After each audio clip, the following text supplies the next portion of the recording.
Hello আমার প্রিয় বন্ধুরা, আজকের গল্প জগন্নাথ দেবের অসম্পূর্ণ রূপ।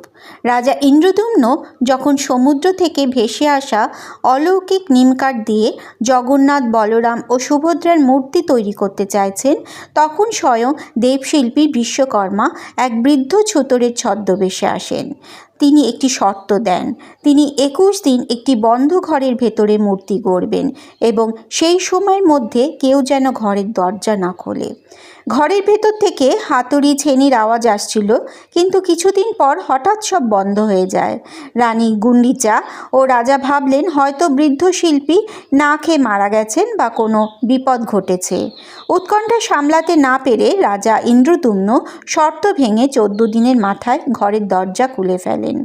দরজা খুলতেই দেখা গেল ঘর ফাঁকা, শিল্পী অদৃশ্য হয়ে গেছেন, আর পড়ে রয়েছে জগন্নাথ, বলরাম, সুভদ্রার অসম্পূর্ণ 3টি বিগ্রহ, যাদের হাত ও পা তখনও তৈরি করা বাকি ছিল।